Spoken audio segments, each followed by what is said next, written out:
like an interesting person. Could you please tell us who DANSHAW is and like where you from, what you've been up to, and yes, your journey into like music?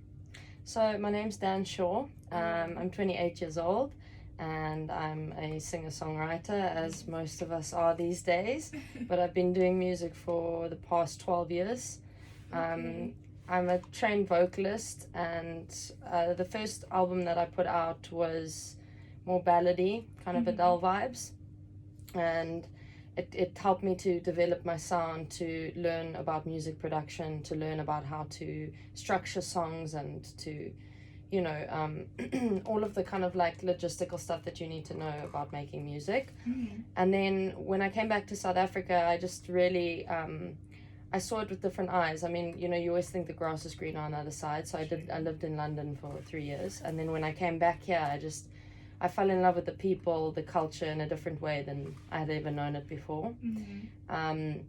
And yeah, that's what made me kind of really get into Amapiano. So that's the genre that I'm doing now. But it's different because obviously I have a different perspective of Amapiano. You know, I love pop music as well. Like Justin Bieber is one of my idols. And so I wanted to develop a sound that sits in between Amapiano and pop.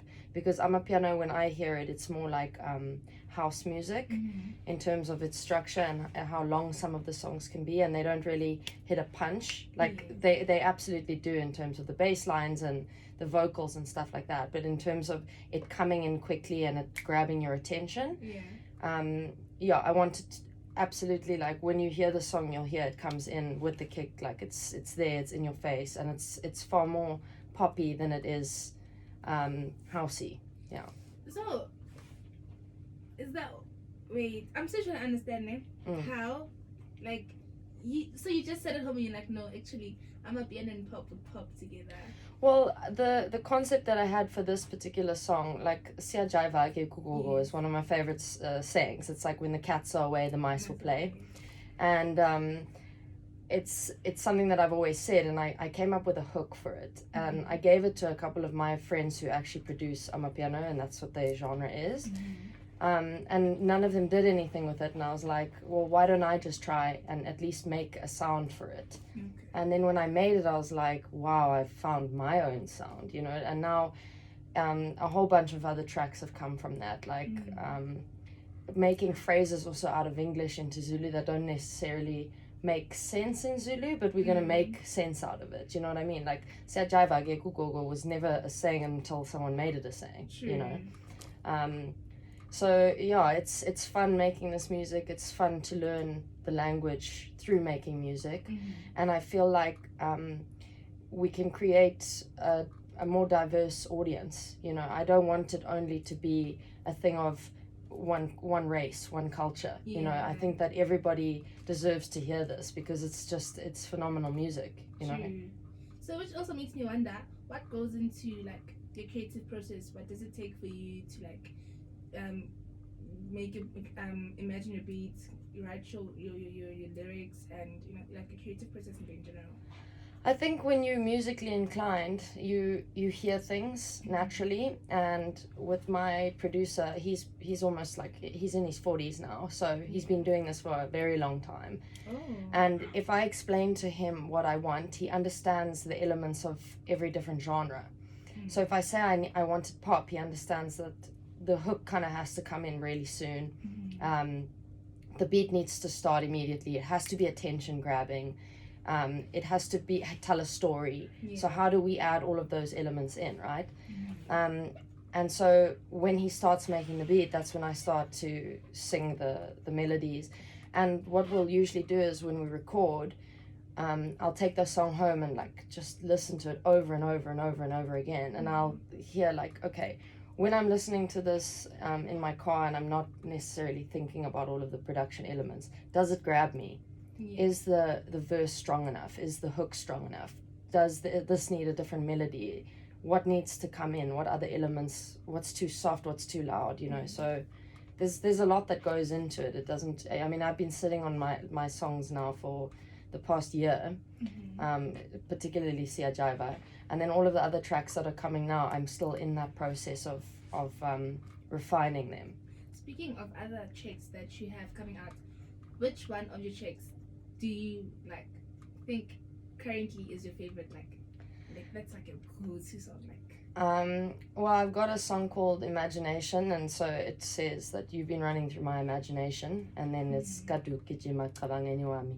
That's the hook part, and it's more of a hip hop track. And I've got Nicki Minaj on it. I don't know if you know her, but she's a phenomenal rapper. Yes. That song is an entire vibe. But then I've also got my next release is Gwenzagalan, and that's just upbeat, fun, housey, like playful. And the music video we're shooting next week Friday at a dance studio in Centurion called Kryptonite. And I don't know if you know Costa Titch's lead dancer. His name's Angelo. Yes.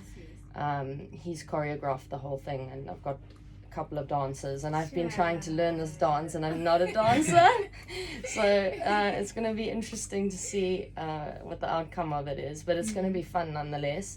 And that's kind of what I want to bring to the table is like, everyone takes things so seriously, and like life is very serious in every other element. Like I just want to bring happiness and joy and hope and like laughter and fun. Like if you go and watch the music video for SIYAJIVA, Gogo, we've got Gogo and she's shouting at her grandson, and she's like, he's so disrespectful and he's hungover, and then he goes to party and we're all having a time there.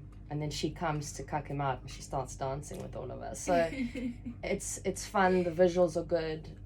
I want to bring quality. You know, I think that there's a lot of eyes on the South African music industry right now.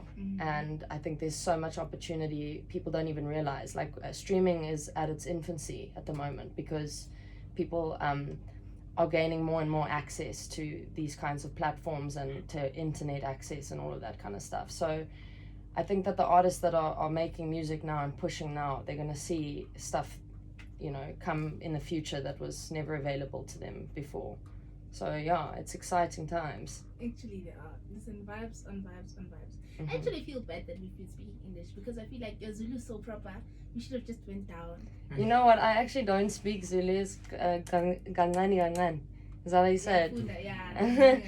You know, I absolutely, I love the language so much. Every time I hear phrases and people explain them to me, I'm like, it's such a storytelling language.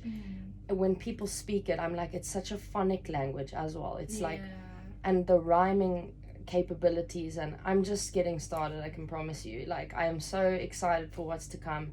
And I love being a part of the culture. You know, I've got so much to learn, you know, and I think everybody else does as well. And I just hope to show other people what I've seen, you know, through the Zulu culture, through South African culture, and through Black people. You know, it's just I'm stunted, you know, in the language that I can use to say how much it's impacted my life. Excuse me. Up until this point, you know, the music, the dance, the clothing, just the love and appreciation for arts and culture that people have in this country is just unbelievable. Hi. Wow. Okay. I'm actually, but it's okay.